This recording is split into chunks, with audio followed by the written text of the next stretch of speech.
what's happening right now from RTV6, the Indy Channel.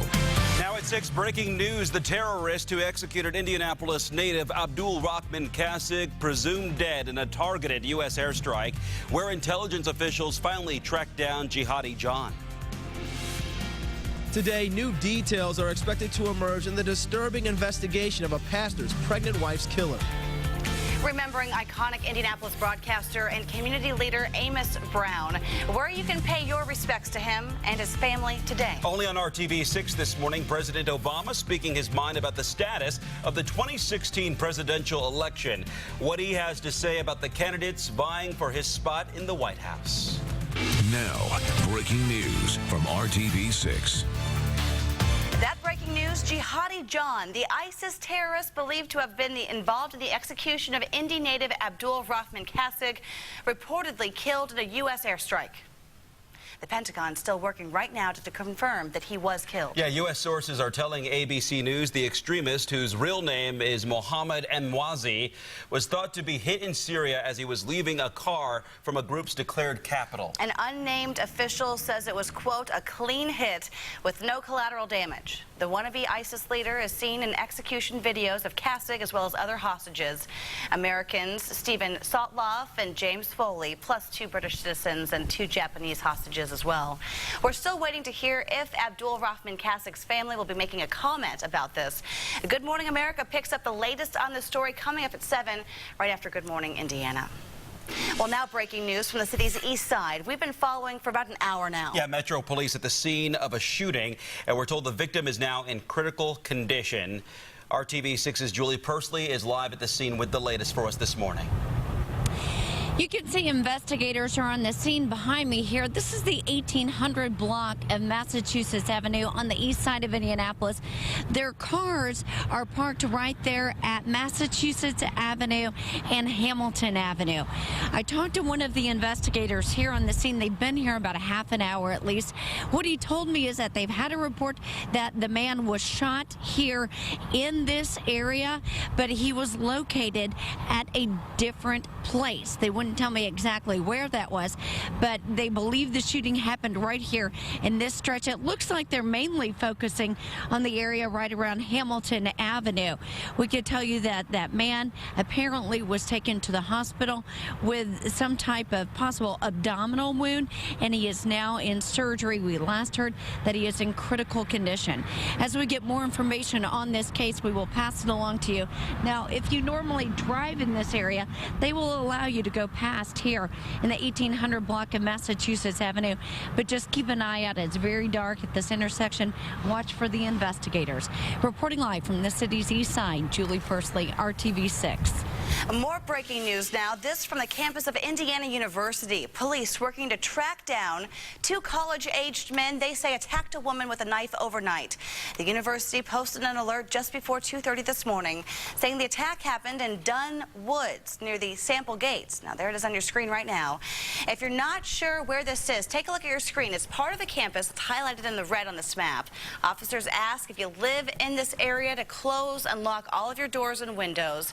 And we will follow this story and bring you any new updates here just as soon as we get them through the RTV6 app.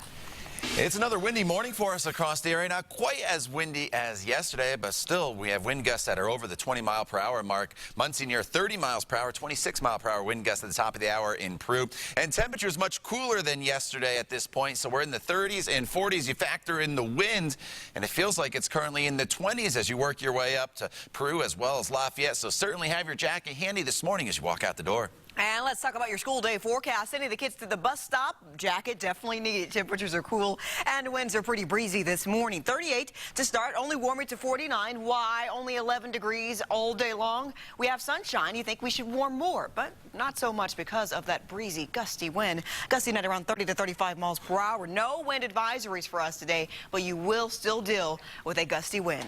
Lauren. And Ashley, I'm monitoring construction project up on the north side of town. In tonight at 9 o'clock, this will go into effect. Eastbound I-465 traffic to US 31 will be on a new ramp, so you want to slow down and pay attention as you head through that area, as this is a change. Also, northbound and southbound US 31 traffic will share that ramp, so you'll want to watch out for other drivers over the weekend. Now, let's take a live look from our NDOT traffic camera on the south side, I-465 at State Road 37, the Harding Street exit. Traffic's moving along smoothly, no problems on the south side at this hour. We return now to that gut-wrenching investigation on the northwest side. This morning, a killer is still on the loose, hiding from police after shooting a pastor's pregnant wife. Officers are now one step closer to finding answers in Amanda Blackburn's death. Good morning, Indiana's Eric Cox joining us live with details that we could learn today in a news conference. Yeah, police say they plan on holding a press conference later on this morning to reveal the latest details about the case. Now, up to this point, officers have revealed little than nothing to the public in regards to this investigation as they continue searching for the killer who broke into the Blackburn home and shot Amanda Blackburn in the head. Now, detectives have spent some of the last couple of days collecting security footage from neighbors' home security systems, hoping those will help lead them to a suspect. The Blackburns neighborhood near 38th and Kessler has also seen other recent break-ins as well. Police say they are looking at a possible connection between those incidents and this Blackburn case. Now, right now, investigators are offering a $1,000 reward for information that leads up to an arrest. Officers say Amanda's husband and pastor of the Resonate Church here in Indianapolis, Davy Blackburn, is not a suspect. Now, on that same topic, neither are any other members of their family. Now, I'm also hearing that there are plans in the works for a celebration of life ceremony in Amanda Blackburn's honor, but at this time there haven't been new details in regards to that. So as those more details in regards to the planning of the event get fleshed out, we will of course relay them on to you. For now, I'm reporting live this morning, Eric Cox, RTV6. All right, thank you, Eric. The Greenfield father accused of killing his 3-month-old boy is heading to trial in the spring of next year. A Hancock County judge sets a trial date for April 12th of 2016 for 21-year-old Charles Jenkins. He was formally charged in the death of his son, BJ, yesterday. Police and paramedics were called to Jenkins' home on November 5th. Investigators say Jenkins told them he tripped and dropped his son on a couch pillow. The 3-month-old was taken to Riley Hospital for Children, where he died 2 days later. Doctors determined the baby died of blunt force trauma to the head. Happening today, you are invited to pay your respects to one of Indianapolis's most influential community leaders, Amos Brown. The longtime radio host will be laid to rest on Saturday. Our reporter, Emily Pace, joins us now with the latest details on the calling and the funeral service. Emily. Good morning, Beth. For those wishing to say goodbye to Amos Brown, the calling starts at noon at Light of the World Christian Church. It runs until 6 tonight. Brown died suddenly last Friday of an apparent heart attack. The governor is directing flags at state facilities in Marion County to fly at half staff on Saturday. He's asking businesses and residents to do the same. The funeral is tomorrow at 11. We've now learned who will be speaking at the service. Those include Governor Mike Pence, Congressman Andre Carson, and Mayor-elect Joe Hogsett, among others. Before the service, another hour of calling will take place at 10 a.m. The Light of the World Christian Church is located on the city's northwest side. Reporting live, Emily Pace, RTV6. Happening today in Indianapolis, Thanksgiving tradition. The Moselle Sanders Radiothon kicks off. It'll be the first one without Amos Brown, who has always played a critical part of it. This is video from last year's event. Today starts at 10 o'clock this morning at Circle Center Mall and Lafayette Mall and wraps up at 9 o'clock tonight. All the donations will go to the Moselle Sanders Foundation to feed the hungry and helping out with the upcoming Thanksgiving dinner. And temperatures for you this morning are a little on the chilly side. Let's zoom in now to Bloomington. Good morning to you, all those students at IU this morning. You're waking up to chilly temperatures. How chilly? Getting a view from our Weather Now camera. It's dark and early. We'll see sunrise after 7 a.m. Temperatures coming in right now at 41 degrees. Your lunch hour there, 47 degrees. Still plenty of sunshine then. Winds gusting at around 30 to 35 miles per hour. A high temperature in Bloomington of 50 degrees. Once again, plenty of sunshine throughout the day. Overall, windy and cool.